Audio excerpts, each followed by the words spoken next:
Hi, Gabriel. How's it going? Good, good. My audio is clear, is it? I can hear you very clearly. Awesome. For those in the audience listening to us, if you have if your audio, if Gabriel's audio and my audio have any issues whatsoever, please feel free to raise your hand and let us know. But otherwise, I can hear you clearly. Can you hear me clearly? Oh, yes, you're very audible. All right, super.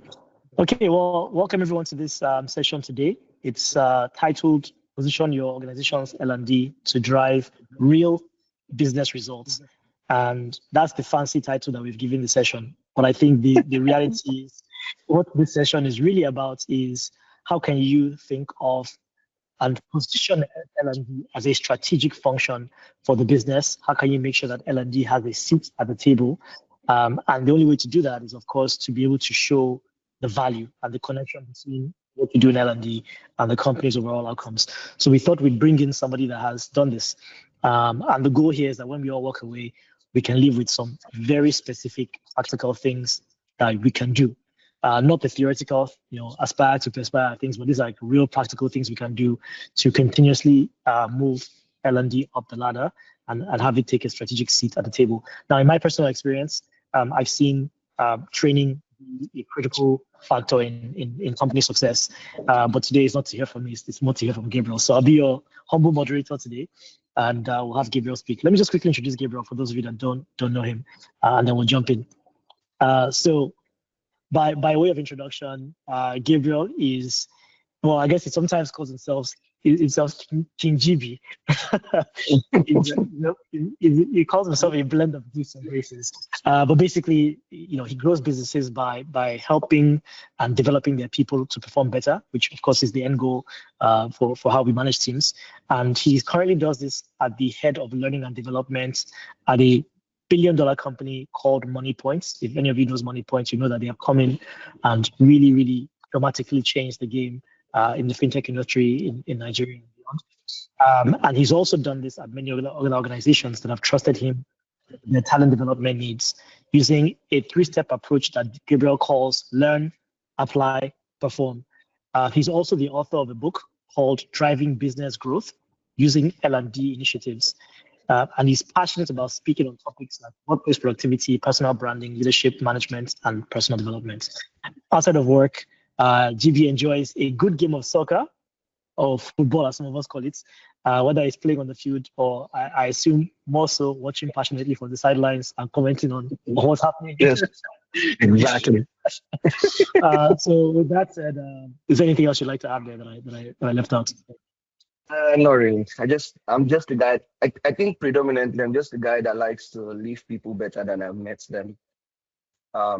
Yeah, so that drives my everyday work, really. That's like the extra addition. Right, welcome. Okay, so let's jump right into it.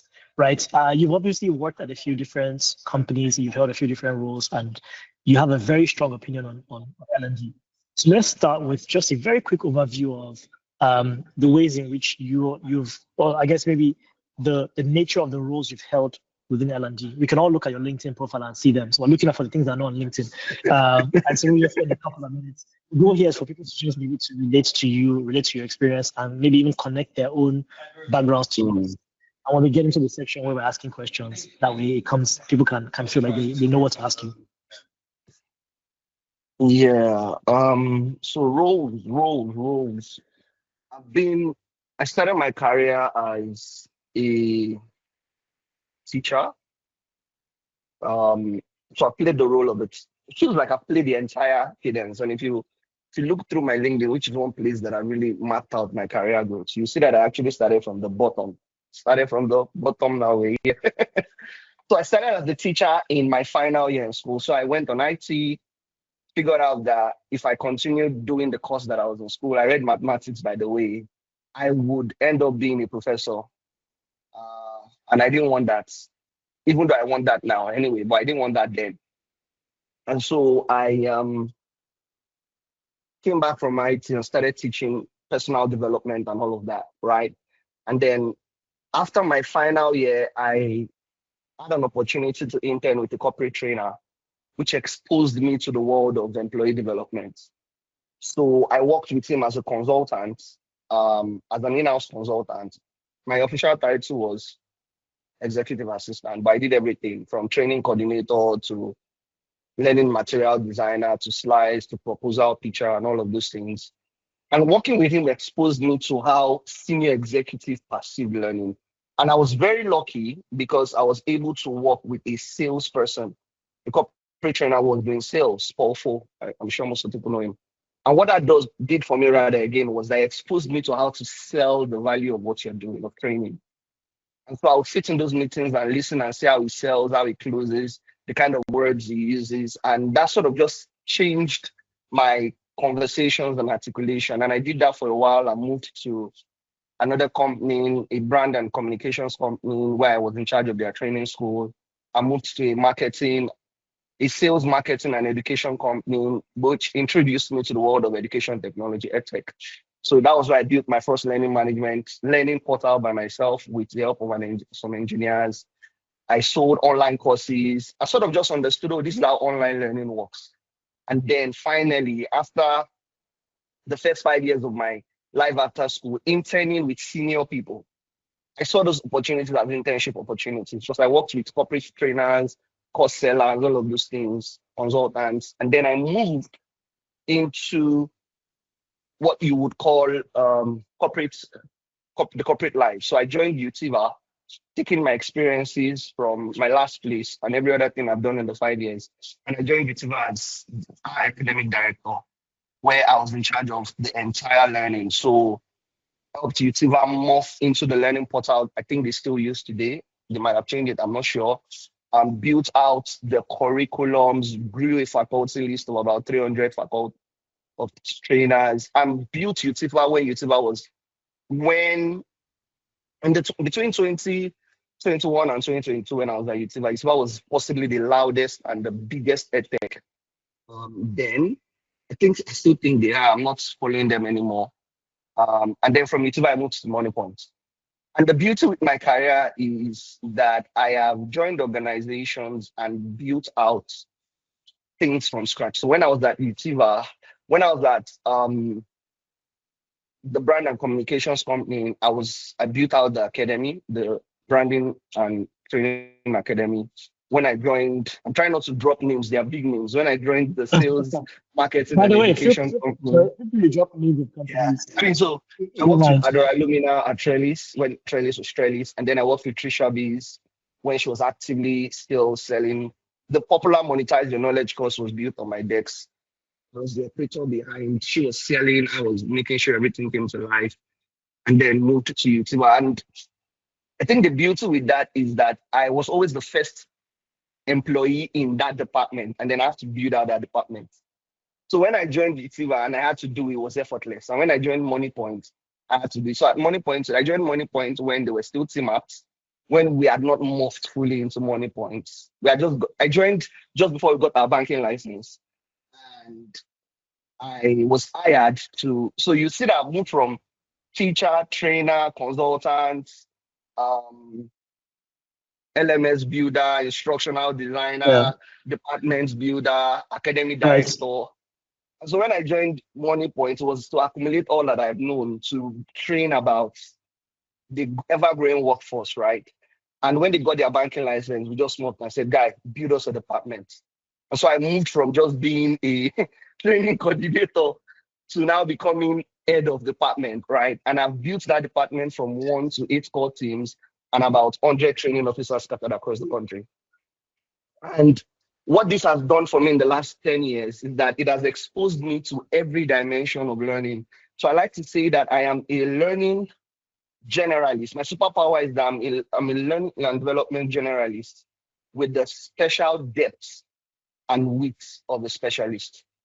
So I can do generalist work and I have Yeah. core depth in specialist work, any specialist work, structural design, e-learning development, portal design, whatever it is. Do you think that's required for everyone? Do you think everyone needs to be that able to go deep on every single part of L&D, or is that just No. more of your personal story? No. So, well, you know, the way they have science nerds and all of this, I'm an L&D nerd. And so I like to, I talk a lot about L&D. And so I like to always make sure that I know what I'm saying, which is why I read a lot about all those things.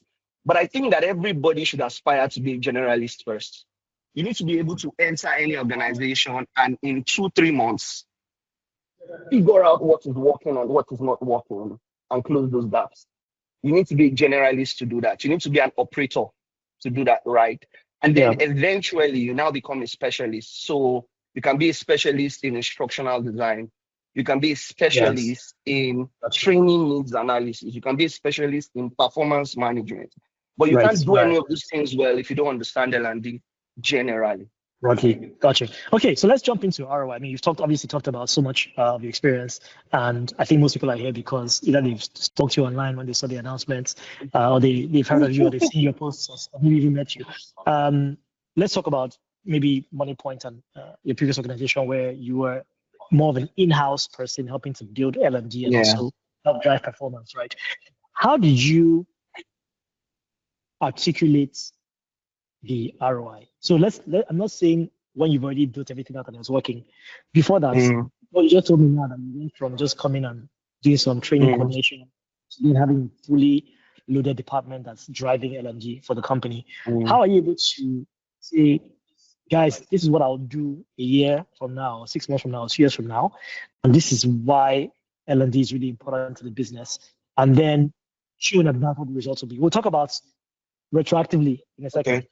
This is now preemptively. How do you communicate value and energy? Very interesting question. I'm trying to set a timer so that I don't talk too much. So I want to use like 3, 4, 5 minutes to answer this. I think it starts first to articulate ROI. You need to understand business. Like the pain points today is that there are a lot of L&D professionals that do not understand business. You do not understand business, and that is a struggle because the executive management, all they think about is business. So if you don't understand business, you will communicate to them in a way that doesn't appeal to their interest. So you'll be communicating activity while they are expecting goals. So I think the very first thing is you need to start with a business goal. You join an organization today. I ask this question, funny, it's not even a trick question. I ask this question every time I hire somebody. If I hire you today, how would you know you are doing well? And usually people go for it because they don't even know how to answer that, right? So you need to be able to define business goals. Are you trying to increase sales in the first 3 months? Are you trying to reduce customer churn in the first 3 months? Are you trying to help HR retain employee? Are you trying to make time to settle, which is onboarding, faster? You need to pick one of those business goals because that's return on investment. The truth is, because you are training people, it is not like a sales tool that if you buy a CRM, you can see the return on investment next month. This is development. Development takes time. You need at least 3 to 6 months for people to change. And learning is changed behavior, right? Development is sustained changed behavior. So there has to be learning first before there's development, right? So you need to first understand. Okay. Yeah, I'm gonna do this. That's what I'm hearing. People just rush and say, "I'm gonna do this. I'm gonna do that. I'm gonna do this." But the language they're using to describe what they're doing isn't exactly to what the business leaders. Yes. About. I think you also said earlier that you had done some sales and marketing, prior. So that's telling me that person also needs to go and take sales and marketing courses as well. I think so, yes, definitely. You need to take sales and marketing courses. You need to take business operation courses. Right. Business strategy, business operation, because that exposes you to business. At this stage of my career, I'm beginning to study courses like problem solving again, decision making, introduction to issue trees. Like understanding all those things just makes you a well-rounded professional that works in a business. This is what separates an L&D professional from a corporate trainer. A corporate trainer just comes to train.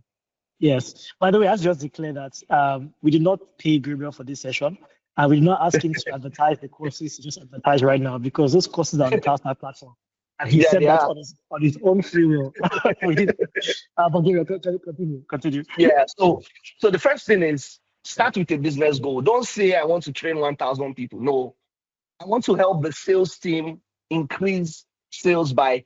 And the beautiful thing with business, 1% is a large number.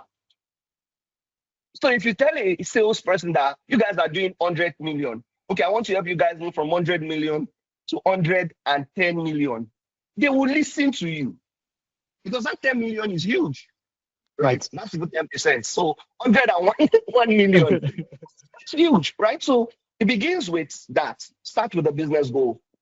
Okay. Then you need to now, because once you start with the business goal, you build the course and the program and whatever. It could be a course, it could be job aid manual, whatever it is. So everything is not training. It could be a course, it could be a simple manual, it could be a coaching session. Whatever it is that you build will be related to that goal. And when you do that, you can now do the second one, which is now link how L&D, how your activity helped them meet that goal, right? So, and then once you've done that, then the final thing is to communicate the metrics. So let's say, for instance, I worked with the sales team to increase. Let's not use sales always, so let's do something tougher. I worked with HR team to design the onboarding training.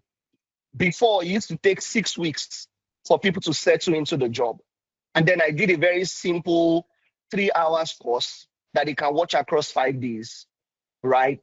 And at the end of that, I put a simple survey that asked people to rate the experience. And then I came back like 2 or 3 months after, not 2 months, a month after they had been onboarded, to now ask them, how long did it take you to settle on the job, right? And it moved from 6 weeks to 4 weeks. If I'm going to give an update, possibly at the end of the quarter, as something that I achieved, which is after 3 months, I would say I partnered with human resource to build or redesign the onboarding training program that reduced time to settle from 6 weeks to 4 weeks. There is no how you say that the executive doesn't jump up and say, okay, that makes sense. If you did this for onboarding, maybe you can do this for sales. Or you can do Right. so So if you need pick to an do area as well where you can kind of show those results and use exactly, those and drive ability. you say I can do this for, if you did this for HR, okay, let's see how you can do this for sales. Let's see how you can do this for customer support. And then they will now ask you, how much do you need to do this for customer support? So that's where the money conversation comes in. That's where the budget comes in. So the first Before we one get you to didn't. budget, let me pause you. Let me pause you before we get Yeah, to budget, that's literally the because thing. I think I'm getting some structure that we can apply, right? So first is start with the business goal, Exactly. and pick an area where the conversation allows somebody that has sort of like authority in the company to get results. Yeah. Then you need to then link your activity. What am I doing to drive that business goal? And then thirdly, they always say if you do anything and you don't communicate it, then it never happened, right? So make sure you Never can happened, communicate it. bro. But let's go back Never to happened. business goal. How do you Okay. determine right ones to focus on? Is that more of so you go around asking people questions? Like what do you do to so I you can pick a real example now, Yeah. how did you at one point determine, okay, this is where I should focus my attention for the first few things I was working on? Mm. Exciting question. I remembered when I wanted to, we have a couple of training. I mean, in the last 3 years, we've built so many programs. So I think that the very first or one of the few programs that comes to mind is so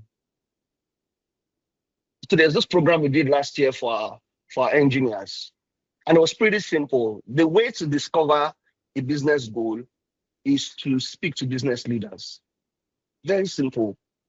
Your job as an see, many people still don't get what an L&D professional is. You're not a trainer. You're not a training connoisseur.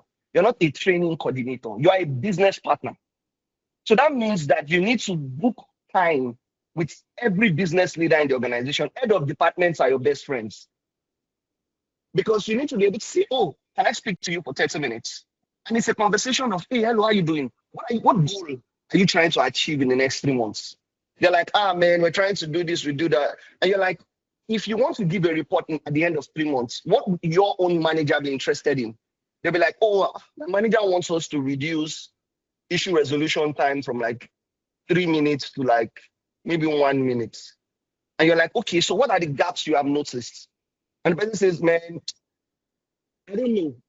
You sometimes, yeah, I don't know. So you're like, okay, can I partner with you to do this? Oh, yeah, sure. Right. Okay, so the very first thing is I want you to help me. So I'm going to do a very simple survey.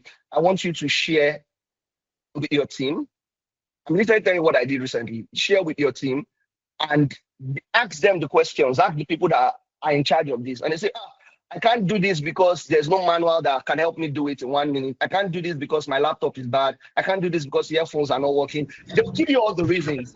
Your job is to straighten out those reasons and say, this is an operational problem.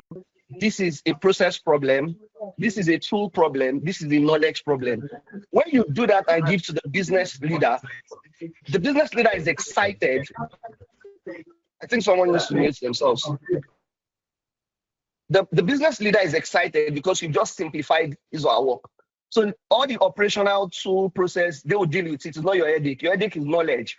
So you're like, okay, if they are struggling with communicating in less than a minute, what if I create a simple job aid that has the answers to everything they need and make it so fancy that everybody on the team can have it, such that they can be staring at it and be answering questions, and that could reduce.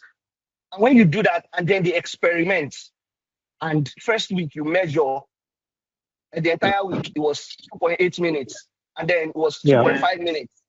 Once you do that with that business leader will tell their friend that is also a business leader, I should talk to this guy that helped me do AMO. And so to answer your questions like that, you book time with business leaders, head of departments, ask them critical questions about their goal. Because everybody will listen to you when you're trying to help them. I believe in this so much, and I say it. You will get everything you want in life if you help every other person get what they want. That's the cap you should wear as an L&D professional. I am in business to support performance. And supporting performance means that I need to speak to everybody in the organization, not individuals, but head of departments, and figure out what performance means to them and support them. Literally, that's it. So now you've talked, by the way, this is fantastic. You talked about, being able to focus on what would get them to be successful and then be able to communicate and measure the impact. And I think what I'm hearing implicitly there is that measuring impact. So now there's some things that are easier and harder. Now let's take a harder one. So we'll start with the easier one. The easier one says my sales team seems to struggle with being able to communicate. So maybe we're not able to close deals. And then investigate why can't we close deals. Turns out that your sales team is saying different things on calls. They're not really they're not focused. You partner with them to create sales scripts. You can measure 3 months from now, number of booked meetings, number of sales, then that's easy. Let's take something that we see a lot, right? A company says, right now, we get the feeling that our management layer needs help, right? So we have managers on our team. They don't seem to be managing performance very well. The culture seems to be all over the place. It just feels like we just need to improve our managers, right? So they tell you that's the problem. You say, okay, so what are you seeing? And they describe a bunch of different variables. So how does someone in that position, who's maybe the executive team has said, we need to improve that management layer just in terms of the capabilities, how do you identify what you're going to measure and then act on it and then come back and say, okay, this was the result I got? I can tell you for free that training managers is the hardest part of the job. And the reason why it's the hardest part of my team is on the call, so if they can comment, they will comment. And the reason why is managers are genuinely busy. In fact, many managers are genuinely putting out fire. And so to take them out of being a fire, what do you call those people? People that put out fire.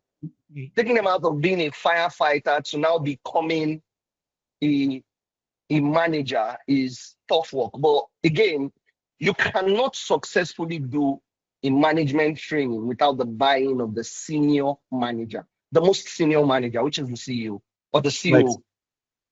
So the chief operations officer or the chief executive officer or the operations leader, depending on the structure of the organization, must first communicate to all the managers that, see, I'm bringing this person in and this person is going to help us become better managers.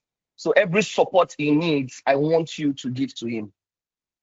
What that person has done is that person has brought you out to the public and not lynched you, but has praised you. So the person, if you remember Lion King, the person Rafiki has carried Simba and showed the world that this is the king, right? That's the first thing. Then you now need to do, people underestimate the power of surveys, even if everybody doesn't feel it. The people that feel it tell you a story, right? You do two types of survey. You do the general survey, which is send open-ended questions, usually maybe three. Because when people see three questions, they're excited to answer than 10 questions.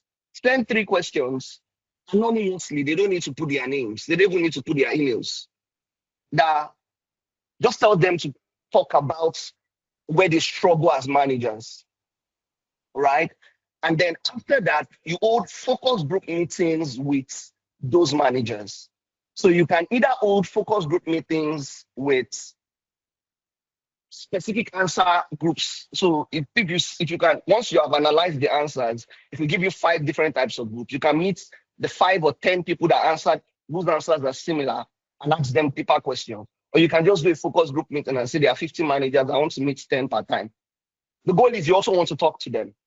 So that's stage 1. Stage 2, you also now need to talk to the chief operations officer who's in charge of all the leaders to understand what are his outcomes.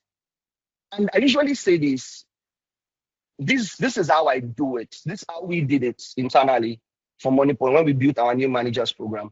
We asked the chief operations officer and said, if there are 3 outcomes, I usually I speak in threes anyway, years of being a consultant. If there are 3 things that you want your managers to be able to do today, what would they be? And he gave us those 3 things. And fam, we did not care any other thing that needed to be in the management program. We built the entire new managers program across those 3 things.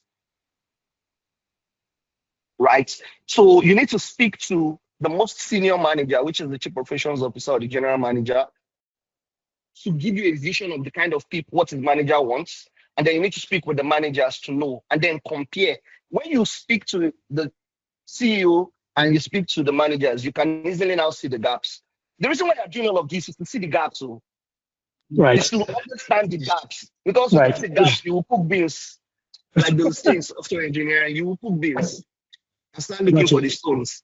Right? So when you do that, I tell you for free, if you figure out the gaps, the rest is history. Because from the gaps, you will know what your metrics to measure would be. From the gaps, it's easier to communicate ROI, it's easier to ask for budget, and the rest is history. So what you're Many describing professionals don't see gaps.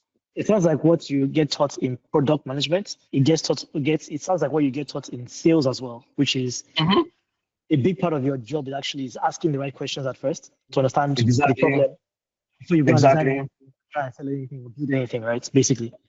Yeah. So I think in Africa, they don't teach us this, but I think in Africa, for you to successfully run business, you need to be able to ask good questions, irrespective of the role. Marketing, sales, if you're speaking to a customer, if you're not asking the right questions, you won't solve the problem.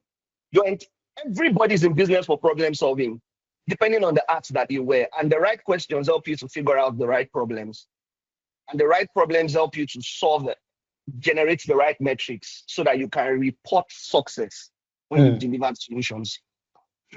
There's a lot of quotes I feel like I can just extract from here. I just start doing a thread on Twitter. But so let's talk about situations where the company, and this question also came up when we asked people on the call to ask questions in the survey. The companies where there just isn't really a culture of L&D, right? So you come in, maybe you're even an HR person. There's no L&D title. You're an HR person. You come in and then they say, oh, your job is also to help with training, because we've seen issues on the sales team here, marketing here, we've seen issues on the manager level, etc., etc. How have you helped a company to adopt a culture of learning where there wasn't really one before? Okay. For instance, when I was at Utiva, even though we're an edtech, we're not doing internal trainings. Everybody was busy chasing targets for external trainings. Right. And one of the things that we started was knowledge sharing sessions. And so every Thursday, I think, after break, I would gather everybody into a space and just do a 30-minute knowledge sharing. And we talked on different things, from how to give updates to how to give better presentation, how to communicate interpersonal relationships. The beauty with that is it's easier for a small organization that you show up at the office every day. You just need to partner with HR and say, please just give me 30 minutes every 2 weeks or every Thursday. And we'll just gather people together and we will talk about the things they want to hear. We are not going to call the sessions business strategy for business growth. No, we're going to talk about things like how to write better emails, how to pick calls, Right. because these are everyday problems that everybody goes through.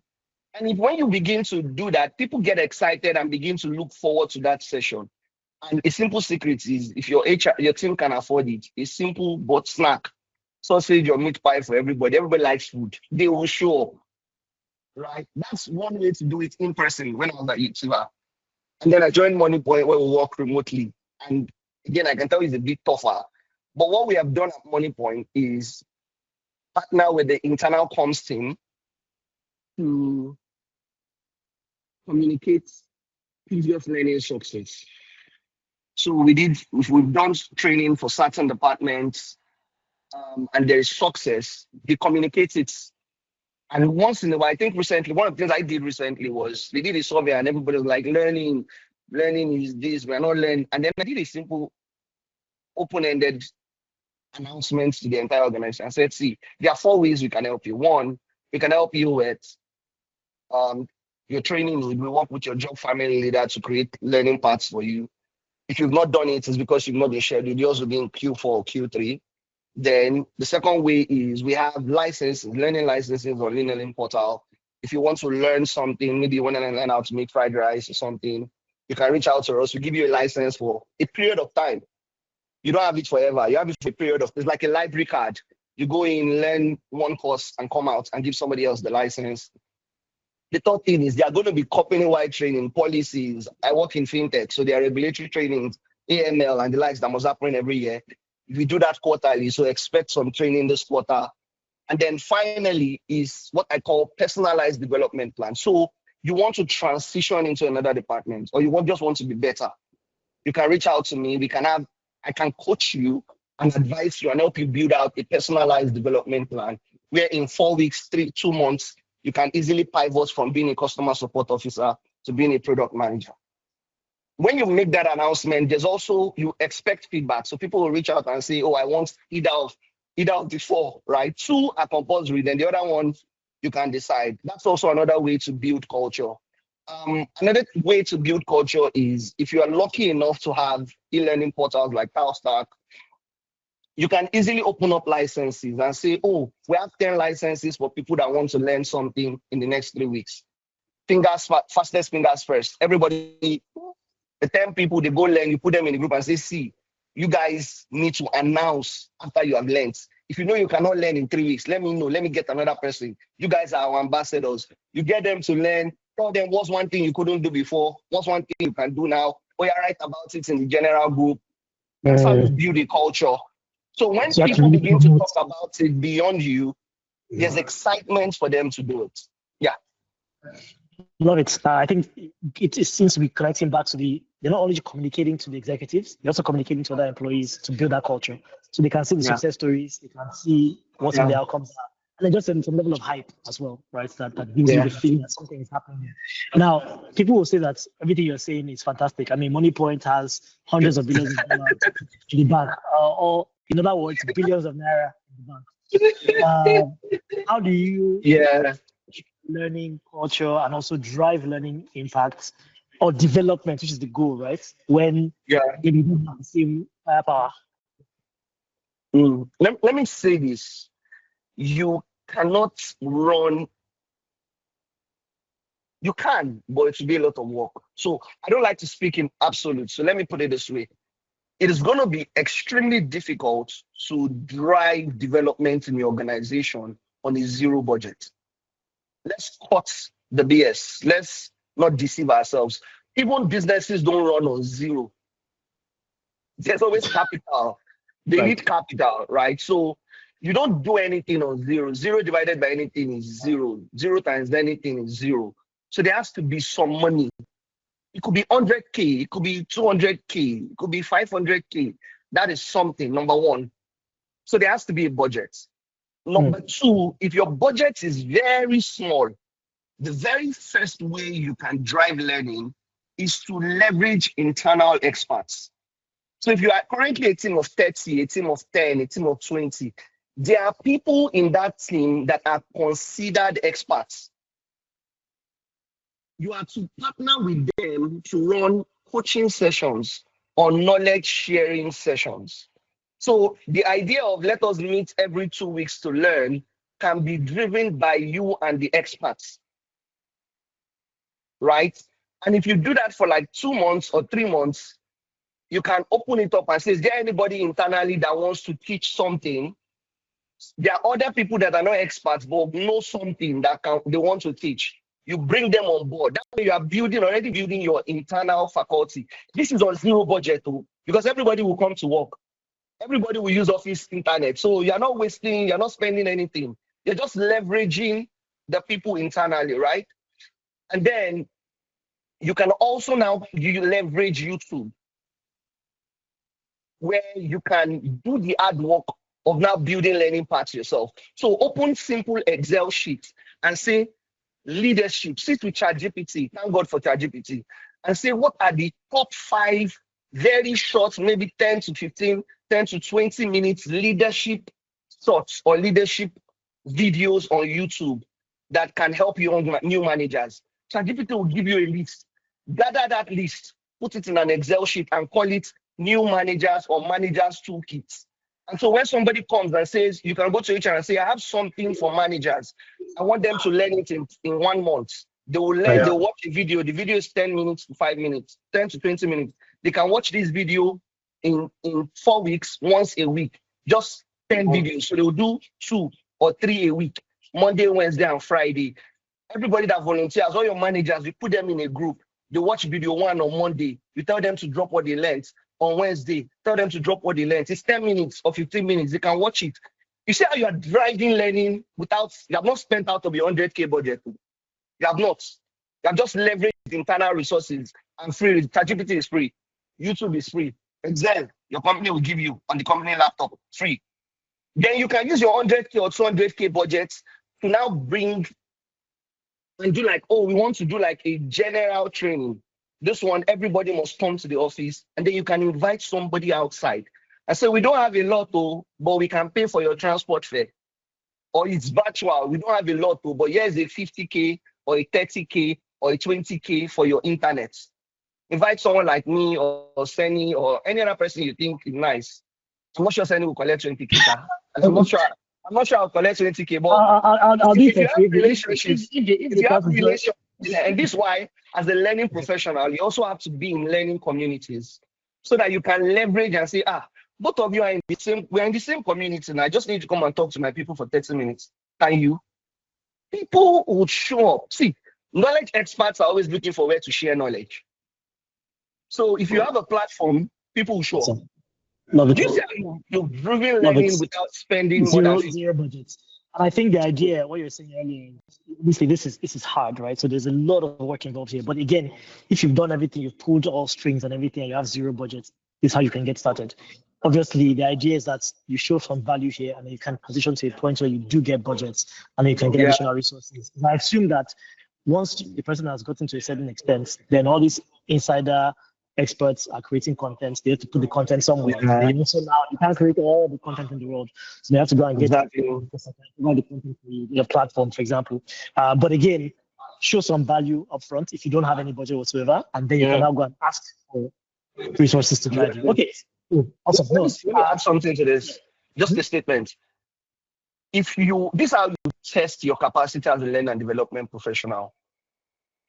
I believe that the role of a learning and development professional, this is my definition of L&D, is to create experiences and environments that challenge people to think, act, and perform in a manner that helps them achieve a goal. If your goal every day is, how can I help this person achieve their goal? Your brain will begin to think of ways to make it happen. So that should always be your North Pole. How do I add value? How do I get them to perform? And then exactly.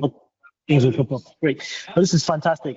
Thank you, Gabriel. I have so many more questions, but let me not hog the mic for the entire time. I know we have people that have questions here as well. So we're happy to Yeah. take some questions. You can feel free to drop them in the chat, and then I'll moderate the questions. Or if you're feeling like you'd love to vocalize your question, you can raise your hand, and then we can call on you. You can ask Gabriel a question directly. If there are no questions, I'll just keep going because, like I said, I have plenty. And we also got questions in advance, so I can just keep asking on their behalf. Yeah. So I'll give it about 10 seconds to see if you have any questions that pop up. Otherwise, I will keep going. Please speak now or forever hold your peace, as they say. Okay, maybe I'll keep going. And then if questions pop up, raise your hand. I'll pause, and then I'll let you interrupt. So I think one follow-up question I would say is, how do you think about the balance between using in-house content and trying to get external, whether it is speakers to come and do live sessions, whether it is getting experts to a platform, for example, versus using your own in-house experts? Yeah. So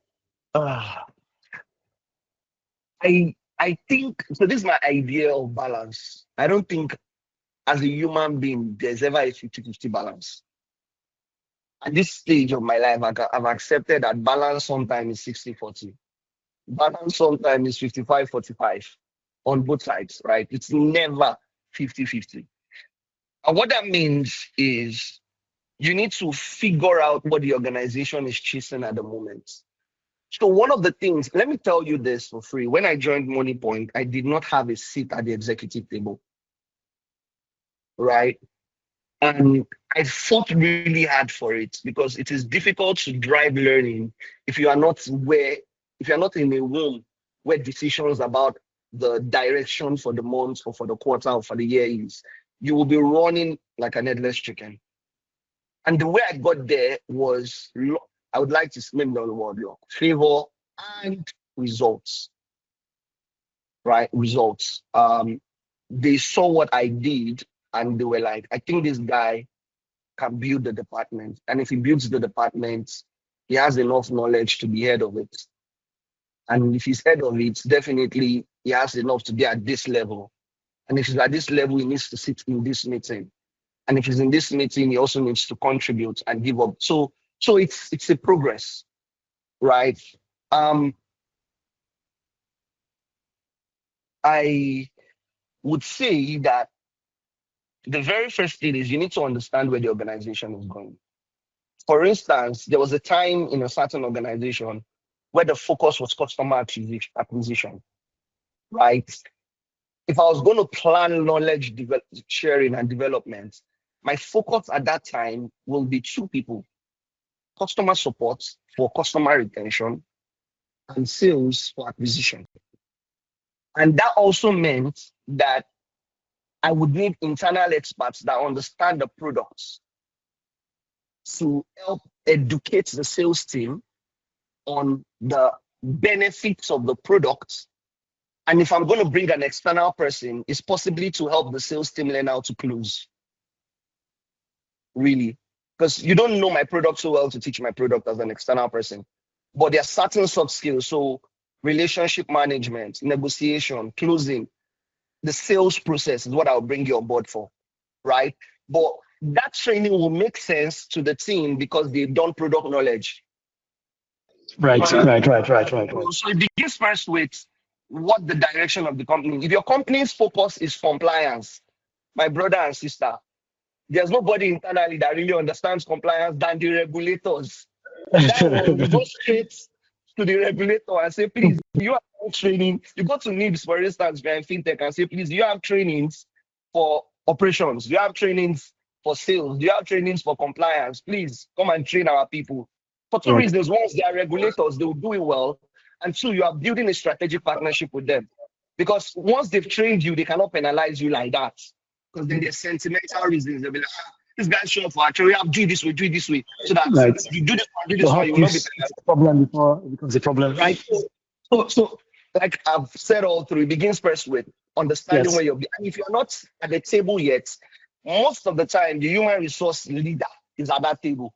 So the human resource leader is your best friend and say, Happen to them. please, where are we going? How can I help?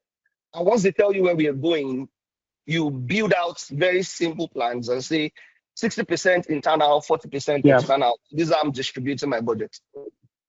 I love it. I think it still ties back again to number one, trying to figure out where the business is going, understand what problems they are solving, and then two, ask the right questions so that you can then design a solution that solves the problem. So you're bringing up some of the same things. I love it.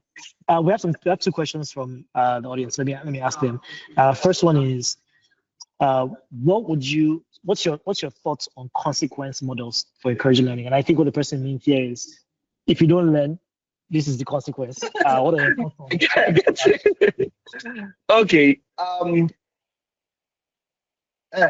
It's funny that you bring this up because in the last 2 months, let me say in the last 30 days, I've become a student of consequences, right?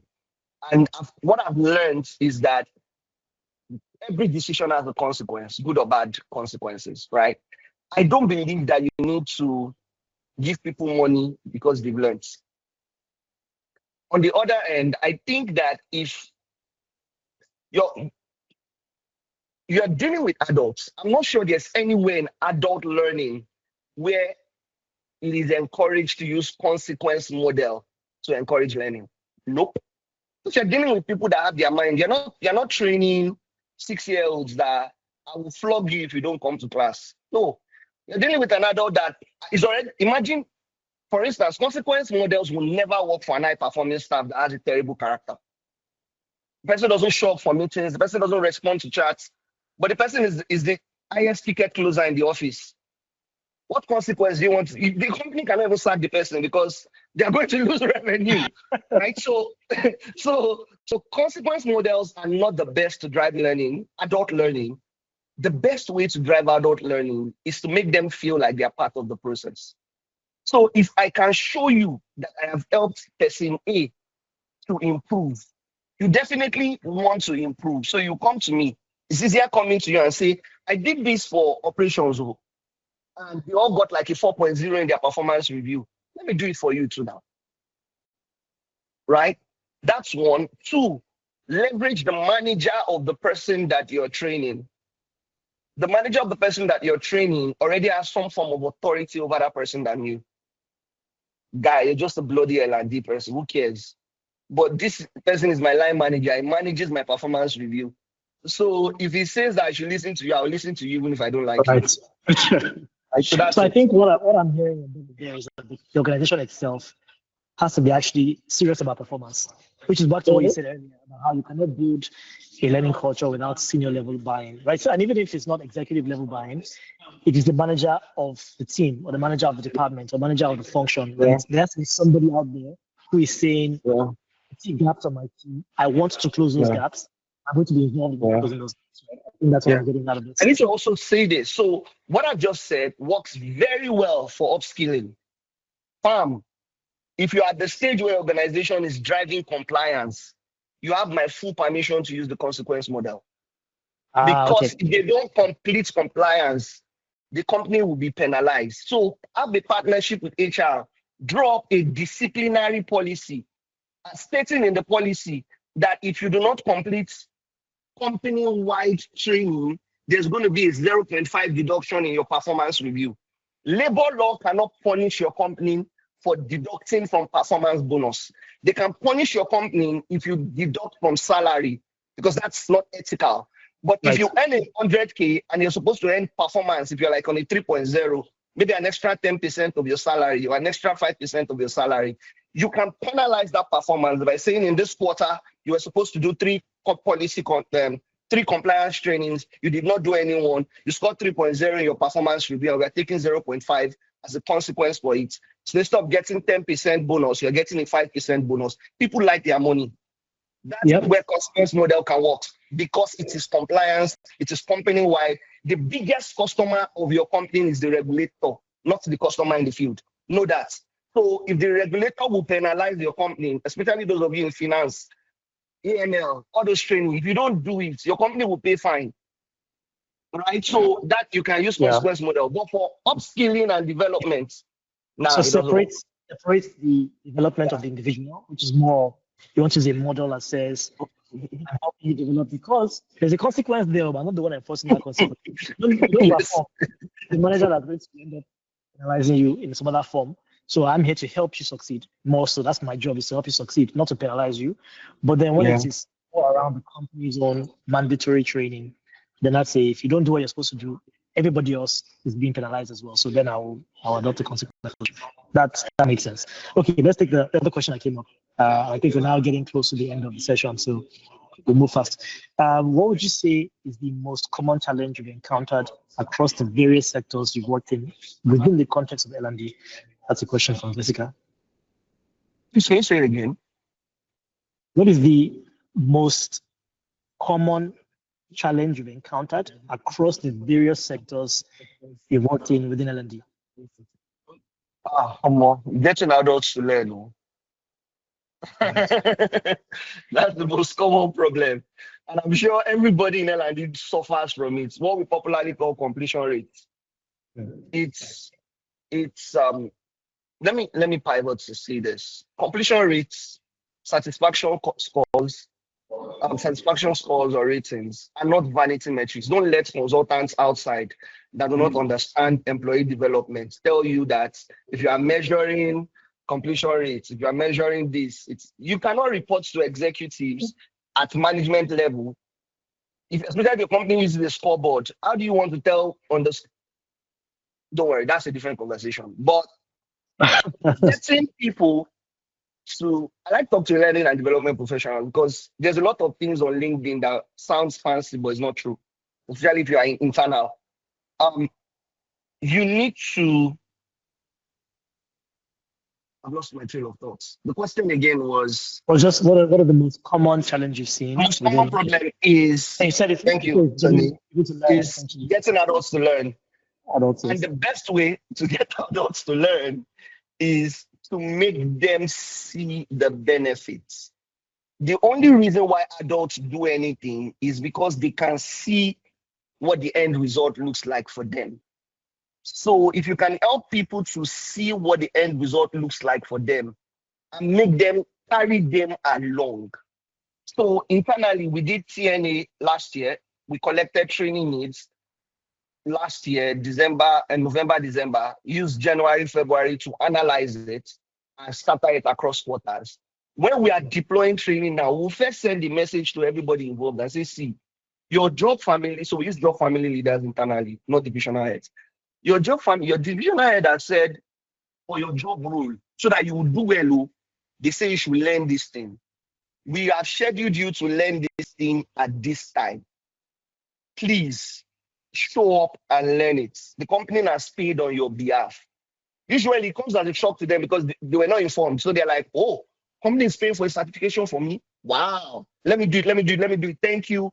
I mean, I was still on the call with someone today and the person needed something. I was done. And the person was like, thank you very much for my voucher. I'm like, what voucher? What did I do? I was like, you gave me a voucher to do a certification. I said, hey, God bless you. Thank you too for completing it, right? So that's one way to help adults learn. That's how you solve that problem. Show the value creation. Hero, this has been a fantastic chat. I am sad to have to bring this to an end. What I hope for everyone is that you've taken away some very specific things you can do on Monday, literally, or even tomorrow morning. I guess tomorrow is a public holiday in Nigeria, so maybe not tomorrow morning.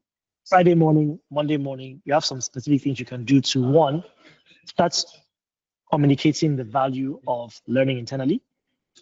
Two, finding the problem that the business is facing by speaking to leaders in the company. First of all, even scheduling those meetings and talking to them will make them take you seriously. And the approach you come with will make them realize that, okay, something different is going on here. Then target those business problems, like Gabriel has said. Figure out what's the quickest thing you can do to try and attack those problems on their behalf, right? By asking the right questions and developing the right solutions. And then communicate, do the work and then communicate those results so that you can then elevate learning on the table at the seats. And if you're not the person that's already in that at that table, then leverage the person that is at the table as a champion for you, right? And I guess if you find yourself in a company that doesn't care about L&D whatsoever, and your job is L&D, there's a whole different discussion to be had about whether you're in the right place, right? We'll leave that one for another day. That's another this conversation. I guess it goes without saying that, Gabriel, I think everybody on this call appreciate your time. For everyone here who's already a Talstack customer, I can see actually we have a few customers here. I hope this has been helpful for you. We will be happy to continue this conversation and in any way support you in whether it's building out learning paths, getting recommendations on what courses you can use for your employees to solve the needs of the business.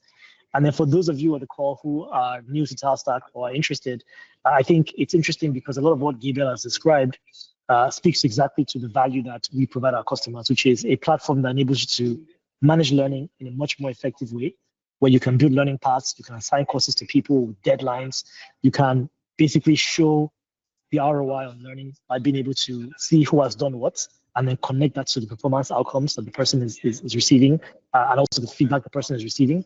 And so the goal here is, again, to put in your hands the tools that allow you to be more effective at not just learning, but development, and not just development, but performance, and not just performance, business results, which ultimately is what matters the most. Exactly.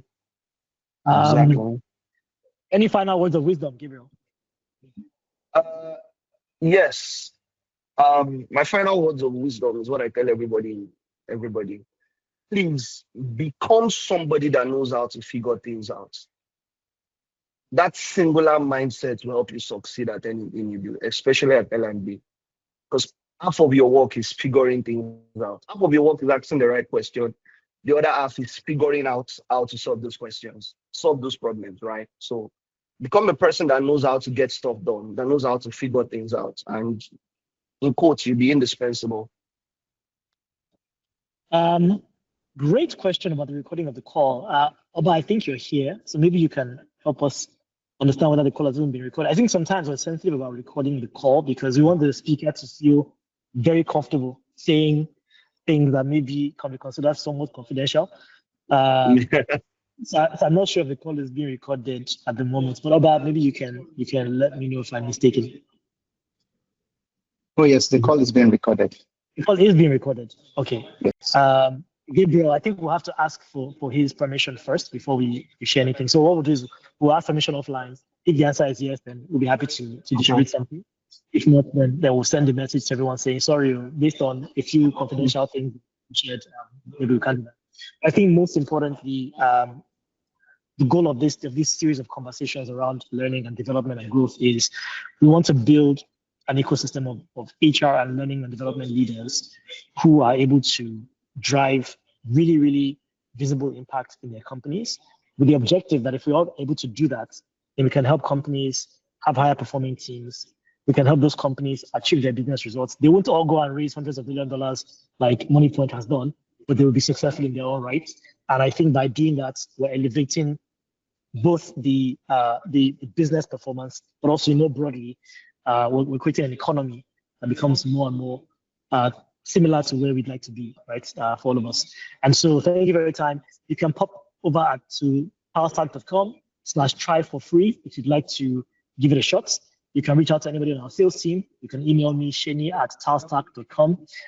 And we look forward to continuing these discussions. We'll have other interesting topics and other interesting speakers. I'm sure Gabriel will join us again for another session in the future. But Yeah, otherwise, definitely.